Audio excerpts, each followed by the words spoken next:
Hi guys, welcome back sa ating panibagong video. So ngayon guys ay ipapakita ko naman sa inyo ang pag-cash out sa ating Bingo Plus gamit ng ating GCash apps or GCash wallet. So ang gagawin nyo lang guys, pag na-open nyo na ang inyong GCash ay pumunta lang kayo dito sa ating GLife and then i-click nyo yan and then antayin nyo lang siyang mag-load.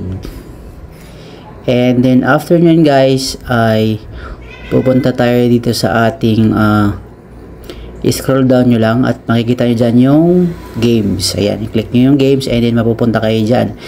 Click nyo yung Bingo Plus and then antayin nyo lang na mag-open ang inyong account sa Bingo Plus.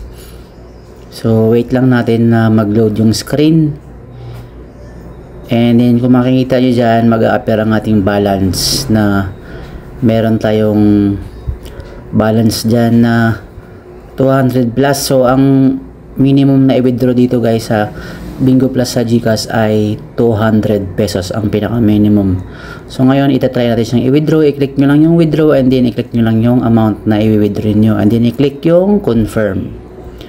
Pag na-click na yung confirm, ayan, i-wait nyo na lang na i-process ang inyong withdrawal. So papasok yan mismo sa inyong GCash account or GCash wallet na account. So antayin nyo na lang siya and kung makikita nyo i-back muna natin sa ating home sa ating GCash and then i-refresh lang natin.